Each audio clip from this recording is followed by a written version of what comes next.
The following podcast is a deep, shallow dive production. And you're going to love it. Okay, let's go. Happy Monday morning, everybody. Hope you guys had a great weekend. Gosh, can you believe we're in June? Okay, I know I wasn't supposed to talk about that stuff. Well, definitely, I'm not going to freak out on Fridays anymore. But man, it is June. That is like 6 months of the year are finished. Crazy. I swear time goes by super fast these days. Anyway, I wanted to start off by, first of all, thanking everybody. I got a lot of really nice messages over the weekend in regards to the Wendy Cole episode 157. It was our first guest interview. If you didn't get a chance to check it out yet, you can check it out. It was the one that aired on Friday. It's number 157, and it is with Wendy Cole in regards to authenticity and, quite frankly, someone who basically is living her life, you know? I wanted to actually start off by talking a little bit about just that episode and the taping of it, and honestly, just meeting Wendy in general. I know she's listening, so it's going to be real talk, and I know she'll be okay with me saying all this. But honestly, I didn't know anything really about the process of becoming transgender, and more important than the process, I really didn't know anything about, why would someone do that, Honestly, I'm not going to lie, and she knows this. It's like you think it's weird. You really do. You're like, oh my God, why would somebody do that? What is that? All those things.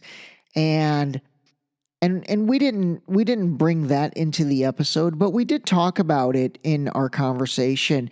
And that was one of the things that I really appreciated about her, in that, it takes a not only a big person, but it takes an evolved person to be able to even have those conversations with somebody. Now, again, I think you guys know me well enough to know that, everything I talked about with her initially, the things that got on the air and the things that got off the air, she knows they're all coming from the best place possible, and they truly are.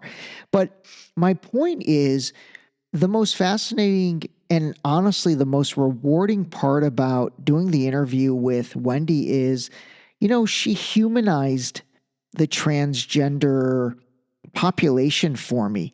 And not only does it put a face to that, obviously being that of Wendy's, but again, like I said, it just humanizes them to me. And I realized after not only the interview, but just getting to know her and touching base afterwards, that, at the end of the day, who gives a shit? She's happy. That's all that freaking matters. I guarantee you she's happier than a ton of people who have never lived their truth. And so my biggest takeaway is that, again, at the end of the day, she's happy, and she wasn't happy for 67 years of her life. And now for, I'm not even going to call it the backstretch. She's still on the front nine. She's ascending still, like we've talked about. But I love the fact that she's happy. I love the fact that she's truly happy. Now, I will tell you this, and her and I did talk about this, and we're going to talk about this in part 2. The concept of the politicizing of the LGBTQ plus whatever, all of that, the weaponizing of it, the politicizing of it, shoving it down our throats. And by our, I'm saying people that, are not part of that community, or that don't subscribe to that. That's the problem. That's the problem. And what's great is she agrees on that. And that's going to be something we cover in part 2 of our discussion. We're also going to really get into her dating life after she had the surgery, because honestly, that is fascinating. But getting back to the politicizing of it, that's the problem. The problem was prior to Wendy, for me, all I really knew about was, kind of how it's shoved down my throat. And yeah, I don't like that. I don't shove being straight down gay people's throats, or I don't, that came out weird. I don't shove, I don't shove, I, I don't shove. Yeah, but I mean, it's kind of true. It's like, I don't shove being straight down LGBTQ people. And so I think that's really what's happened is the, in many ways, resentment or the negativity or the lack of humanizing it is because not of people like Wendy, it's because of the politicizing of people like Wendy and really weaponizing them in order to, whether it's getting votes or whether it's building a base, whether it's causing division, I don't know. But that's the problem. Not the people like Wendy who are not doing that. All they want is to be happy. All they want is to live their life. And that was the best part of that entire interview for me is I realized at the end of the day, she is no different than anyone else. And man, I wish her all the happiness in the world. And I'm so glad that it seems like she is getting that. So anyway, it was a really interesting, I guess, interview for me. I hope if you listened to it, you enjoyed it. If you have any thoughts or comments, I'd love to hear those. If you didn't get a chance to listen to it, again, it's the one that released on Friday, episode number 157. I think you'll really enjoy it. I really do. All right, so let's talk about really some things that probably need to get talked about. And James Carville says he respects the jury system. These people did the job. Trump didn't even have the gumption to get on the stand and defend himself. Geraldo says, yeah, but that jury hated Trump. And this was a trumped up case that should have never been brought because it was too low level to bring this guy in who's the presumptive nominee in the middle of an election. All right. See, I'm a fair guy. I beat up on Chris Cuomo last week a couple times, so I brought him back on. Anyway, let's listen to this piece that he did. It's James Carville. He brought James Carville on, who's a liberal pundit, and then Geraldo Rivera. Remember Geraldo Rivera? That guy's funny. Who basically is kind of a conservative voice. Anyway, I will say in that little first segment, I think they're both right. I mean, Trump didn't have the gumption to testify on his own behalf, probably because he would have incriminated himself. I mean, I'm sure he did do the Stormy Daniels thing. That's the thing. Like, people have asked me, like, well, do you think he slept with her? Who cares? Yes, I do. I do think he slept with her. I could care less. Just like I could care less. Although I care more about the fact that Bill Clinton got a BJ in the White House and like stuck a cigar, where, in Monica Lewinsky in the White House. I mean, what about that? Like, America took that one pretty calmly. I went back and looked at some old videos. This was hilarious of like the general public, and they were like, he probably shouldn't have done that, but I don't really care. Like there was nowhere near the outrage with something like that, which I find worse. And then what Geraldo said was true too. I mean, if you don't think there is a political component to this with him running again, you are completely mistaken, my fine friend.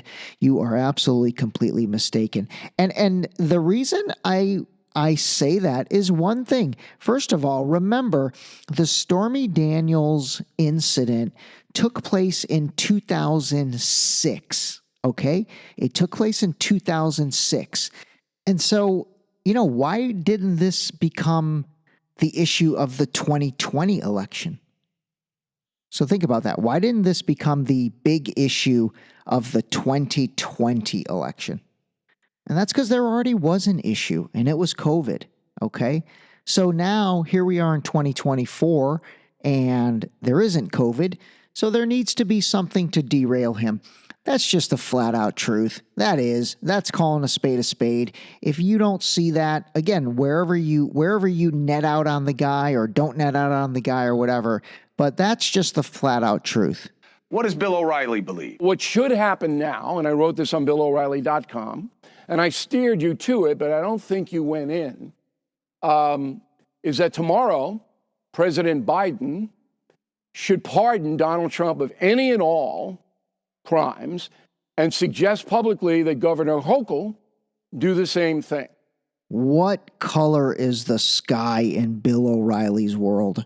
That was ridiculous.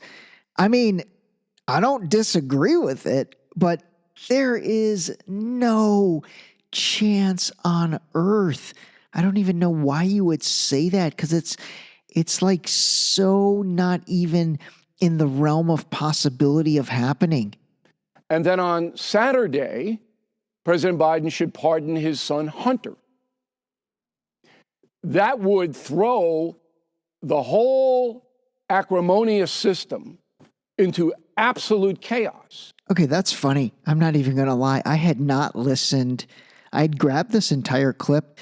And by the way, when I go through this, when I cut it and then I, inject my opinion into something, sometimes I've listened to the entire clip. Other times I have not listened to the entire clip. That was a case of I had not even listened to that entire clip. Okay, so now what he said about Trump makes a little bit more sense, because he's basically saying to pardon Hunter as well. But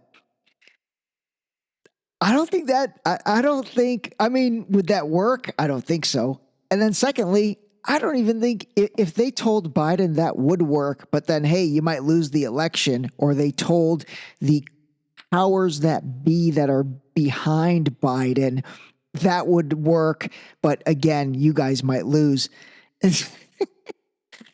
Dude, Hunter is the sacrificial lamb in that 10 out of 10 times. He would be like, well, son, it's been a good run, but you'll be fine. You'll be fine. Just don't bend over in the shower. They would sell him down the river so fast. Oh man, this is big stakes at play. I think people don't realize how big these decisions are and the ramifications that happen from them. Politics are dirty, man. Politics are dirty. They're really dirty, and they're family dirty too. Like, I don't put anything by anyone. Haven't said this in a while, but it's Game of Thrones, man. It is Game of Thrones. There is no loyalty. The only loyalty is to the next level up, or the next ring on the ladder, and who can get you there. All right, anyway, to net out on the Trump thing, the last thing I did want to say on that is, so what was interesting was after the announcement came out, supposedly the donation pool to Trump on his website exploded, and he got $50 million worth of donations. And then they were saying the same thing happened on the Biden side. Supposedly he got 30 million in donations. And then I was like, geez, what the heck? Are these two in on it together to get a bump in donations? I don't know, man. I seriously, I don't put anything by anyone these days. We live in a clown world. We absolutely live in a clown world. I don't put anything by anyone. Who knows what alliances, allegiances are there? I'm kidding. I don't think there's an allegiance between Trump and Biden, but it's a dirty game. But I do want to actually, before I end on Trump, I do want to read you something that a friend of mine wrote me. We had a really nice text exchange on Sunday. I'm not going to mention his name because I didn't ask him, so I don't know if he wants me to, but this is very astute. We had a long back and forth on a couple things, and then he wrote, Trump's win was not anticipated. When he declared he was going to expose the swamp, it put into motion a propaganda that he was a monster from the left and the right, and to the left and the right, ranging from going to start World War III to him being a racist. It's the biggest con job in the history of the United States.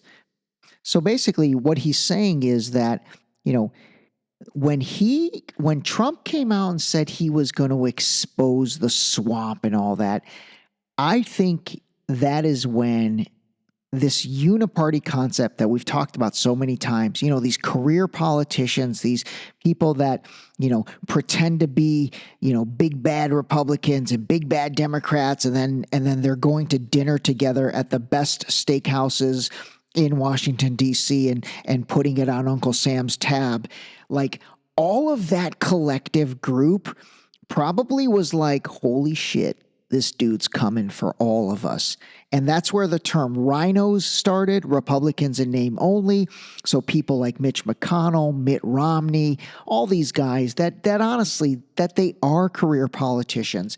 And then obviously on the other side with the uniparty folks, the Nancy Pelosi's, the Chuck Schumers, this gigantic collective group of politicians. And then obviously, these guys are just the messengers. There's an entire ruling class above these guys. But, I need to figure out a better way to timeline this. But the Trump stuff, I've talked about it before. Prior to him deciding to run, he was not cast like this. He just wasn't. So I need to go back and I need to really finally put this timeline together and show all the things. I mean, I've played clips of him on Oprah. I think I've played the clips of him on The View. I've played clips of him with so many different people that are now enemies, again, prior to 2016. So anyway, that has a little bit of weight to it. All right, let's move on to another topic. The conversation between Joe Rogan and Terrance Howard is pretty surprising, isn't it? You took a bold stand, though, years ago when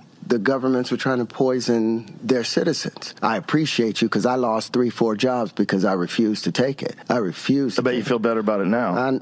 Especially when you know all these people that have health problems because of it. Cancers has increased 300%. Yeah. All right, let me jump in and give a little context first. Well, first of all, the clip is from Russell Brand, but it's about Terrance Howard going on Joe Rogan. If you don't remember Terrance Howard, you probably do. And actually, he has a very distinct voice. He's been in a ton of stuff, but it was Hustle and Flow, which really put him on the map and then gave him a platform.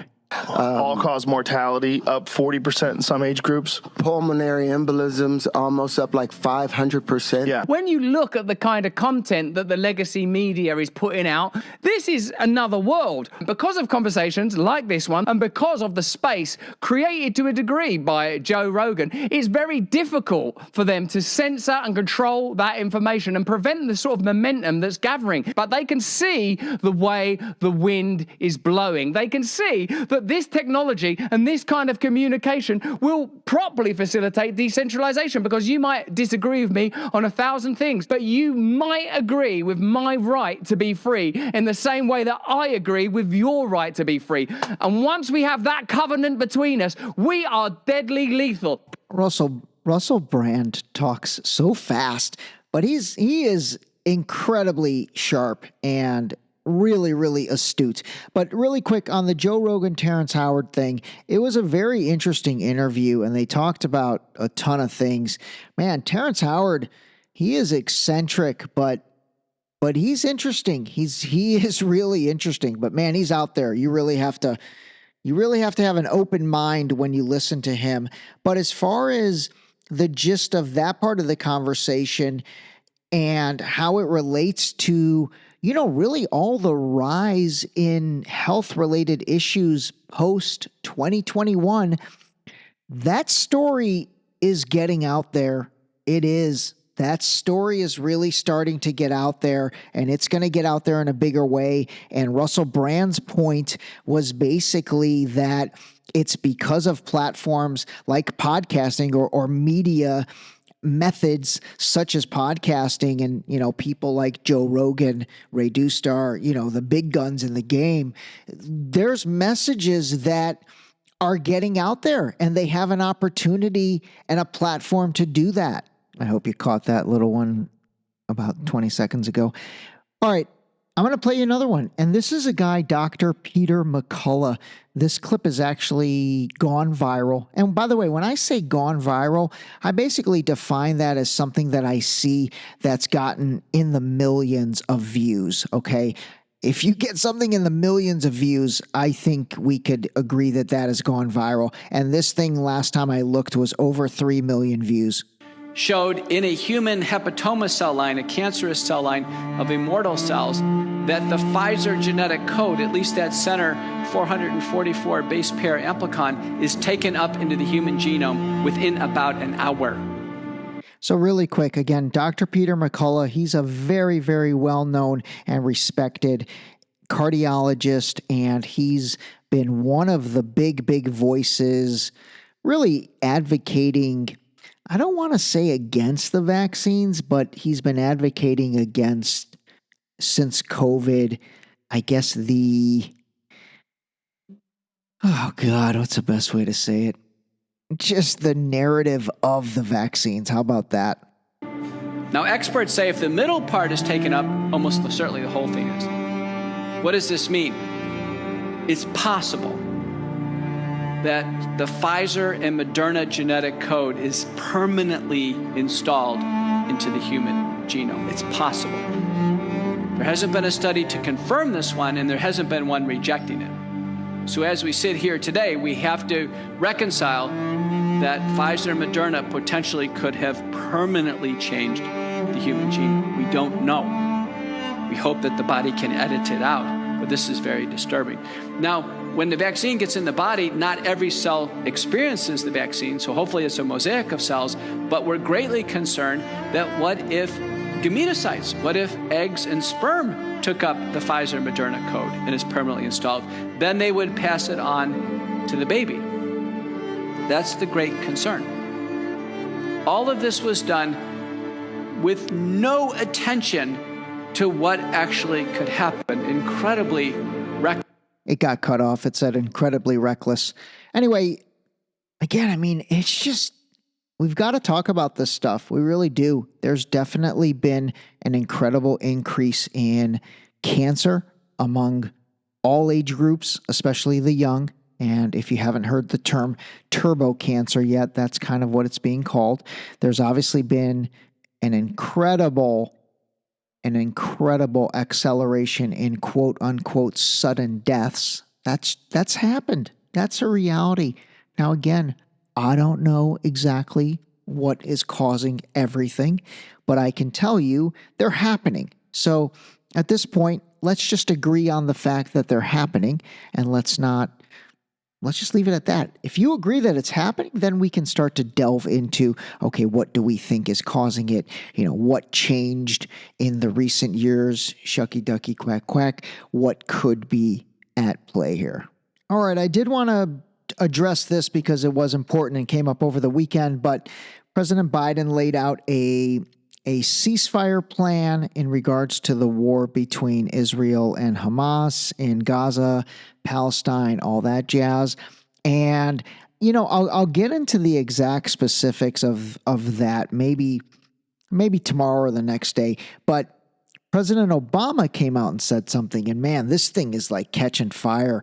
And a lot of it is because of the way he worded one particular paragraph, and I'm going to read that to you.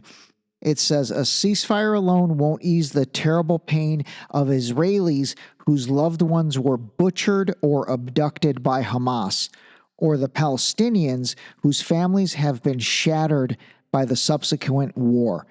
So basically, he referred to what took place for the 1,200 Israelis as being butchered or abducted, and then what has taken place since October 7th to the Palestinians as their families having been shattered.